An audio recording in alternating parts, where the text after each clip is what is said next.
Today ay papasukin natin ang isang abandonadong resort dito sa Talig.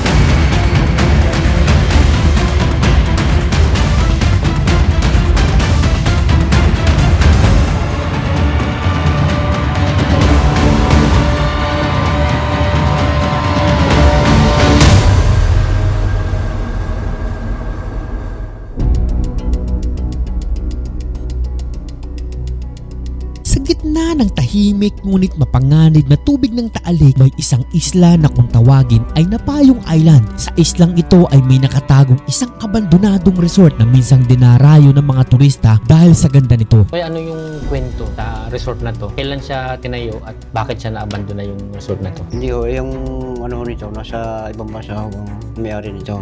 Ngayon ho, inabot dito ng malakas na bagyo. Saka ho nung pagputok ng bulkan, Pero sino po yung may-ari talaga ng isla? si ano, Dante Carandang. Para malaman ang buong kwento at makita ng personal ang abandonadong resort sa Napayong Island, ay naglakbay kami ng halos 1 oras para marating ang lugar kung saan kami pwedeng sumakay ng bangka papunta sa Napayong Island. So mga po nyo, pagkatapos ng halos 1 oras na biyahe, narating din natin itong Barangay Wawa kung saan dito tayo sasakay ng bangka at makakasama natin ang ating bangkero si Kuya Christopher Orso. Siya yung napili natin na bangkero na magsasama sa ating papunta doon sa Napayong Island at titingnan natin yung isang abandonadong resort at aalamin natin ng kwento bakit nga ba na-abandona to at bakit hanggang ngayon ay pinabayaan na ng may-ari. So tara, samahan nyo kami at sasakyan natin yung bangka ni Kuya Christopher para marating natin yung Napayong Island. Wala na kaming sinayang na oras at agad kaming sumakay sa bangka papunta sa Napayong Island. Medyo kinakabahan ako dahil ang bangka na aming nasakyan ay walang katig at may posibilidad na tumaob ang aming bangka. Pero kahit may panganib ay nagpatuloy pa rin kami sa aming paglalakbay at habang unti-unti kaming papalapit sa isla ay unti-unti ding lumalabas ang ganda ng islang tinatawag nilang Napayong Island.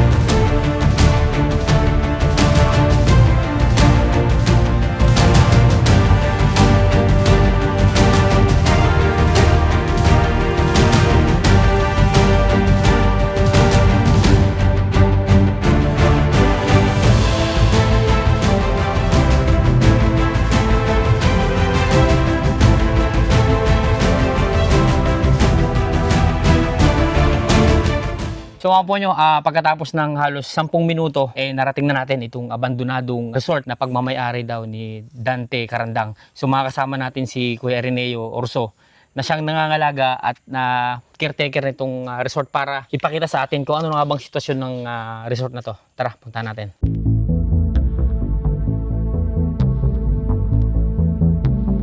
So ito dati, okay na okay ito lahat. Oo, Lahat yan, okay lahat yan. okay na. So ngayon medyo talagang ano na no? Bar lang ako nasira dito yung kainan lang. Ito dati kainan to. Oo. Oh, ganyan din, style. Meron po Oo, bang po. naiiwang mga litrato or ano na Wala ka nang... tsura nito dati? Wala ako. May kuweba. Ito mga po nyo, meron tayo nakapansing kuweba. Kaya ano to, kuweba talaga to? Oo. Pwede yung punta muna natin dito. Bar ho yan. Ha? Bar to dati? Sa ilalim niya merong ano talaga? Natambakan lang ho yan ng lupa. Pero malalim yan, mga lampas tao. So bar na kasama siya sa... Sa ano ho ng... Resort? Mga turista ho. Dito sila... May siya na... Dito. Ito ho may...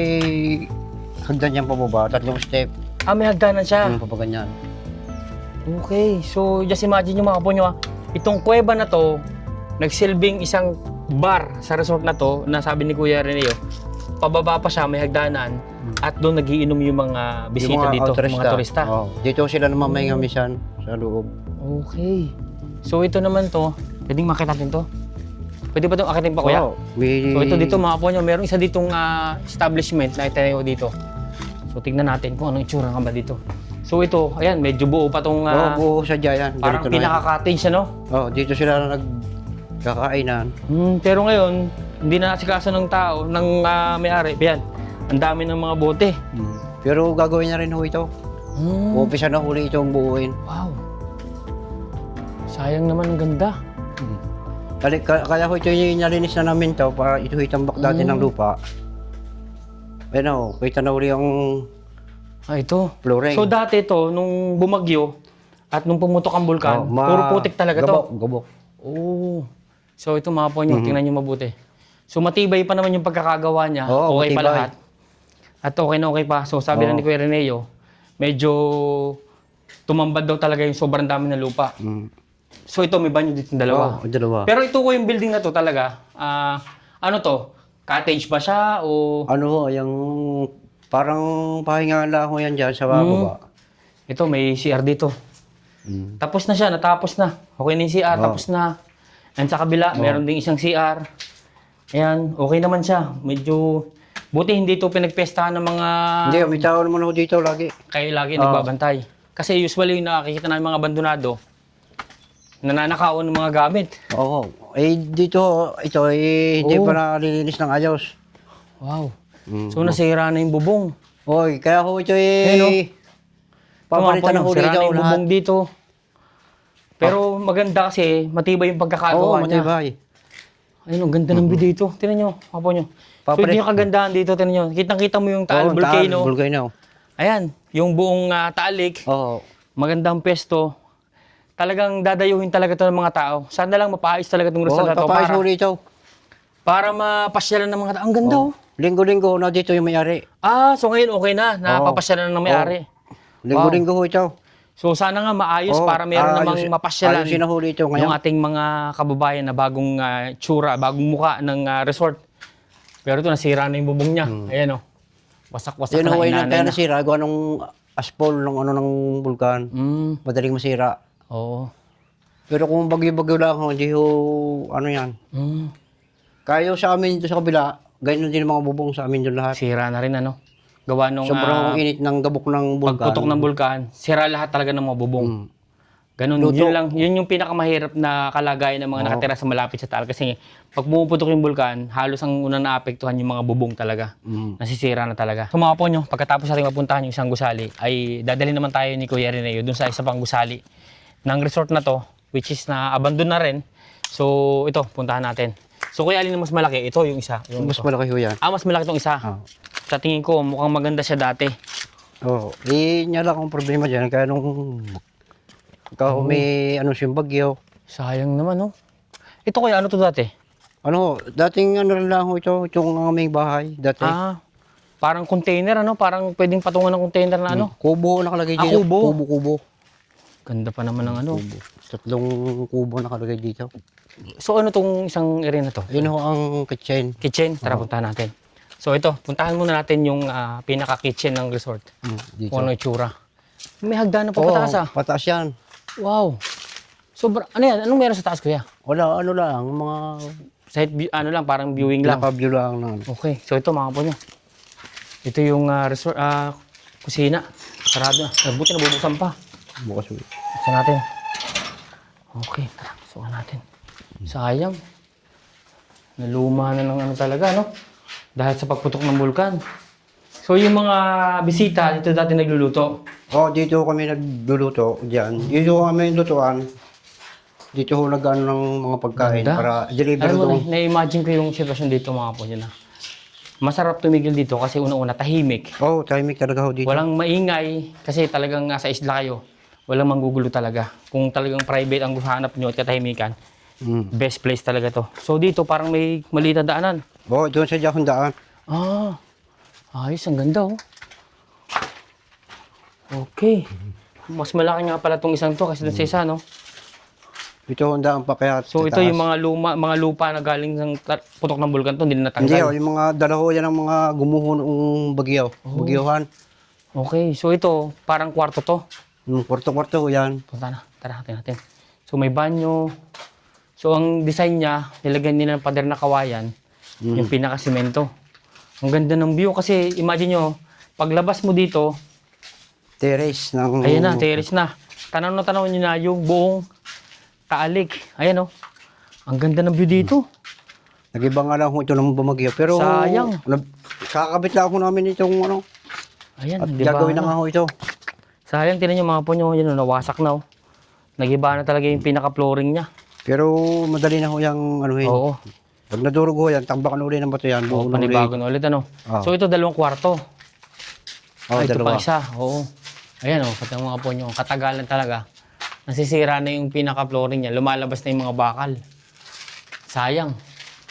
Pero papaayos doon uli. Oo, Yung unahin sana- lang ang kabila. Sana maayos talaga. Oo, ayusin na ho. Linggo-linggo sila natin yan. Bukas, nandiyan uli. Tara, puntahan pa natin yung ibang area ng resort na to. Ito, may daan sa taas. Ganda, tingnan nyo. Wala ba ko yung mga naliligaw na ahas dito o ano? Wala ho. Lagi naman ho nalilinis yung lagi ho kami na dito. Ito, puntahan natin yung pinaka taas na area nitong pinaka establishment nila dito. Okay.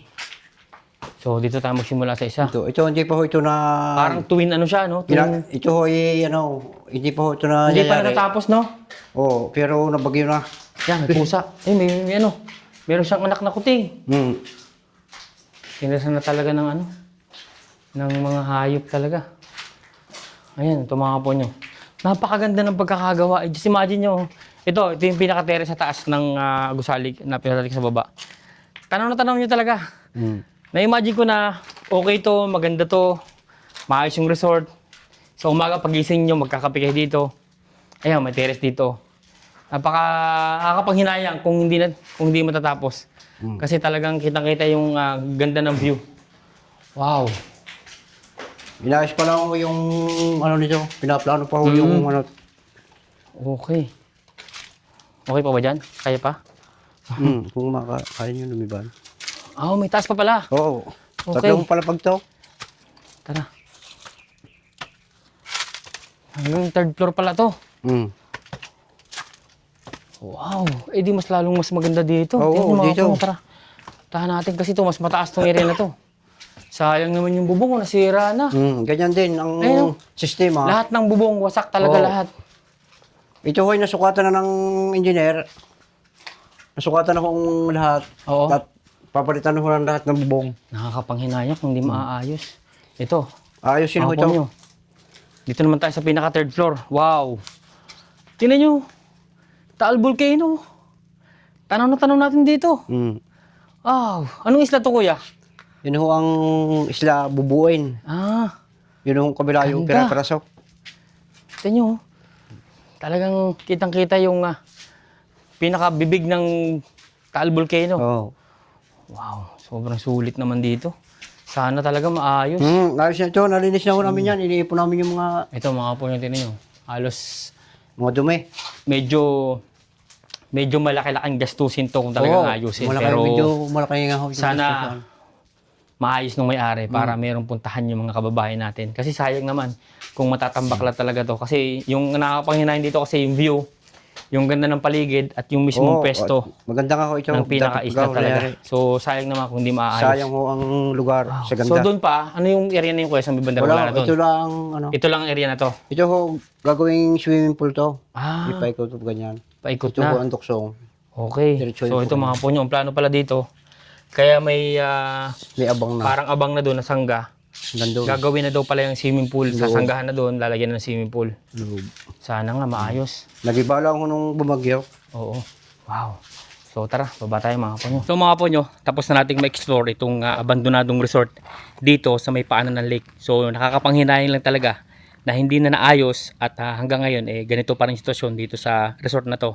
So sana maayos ng may-ari na si Dante Carandang para muling mabuhay ang resort na to at mapuntahan ng ating mga kababayan. Dahil nakakapanghinayang yung ganda ng kalikasan na matatanaw mo dito dahil tanaw na tanaw dito yung ganda ng Taal Volcano at yung Taal Lake. So muli mga kaponyo, maraming salamat sa pagsama sa amin sa exploration na to at abangan nyo yung mga susunod na video natin. At muli, kung nagustuhan nyo yung video na to, huwag mo kalimutang i-like at subscribe ang ating YouTube channel at Facebook page. Thank you very much.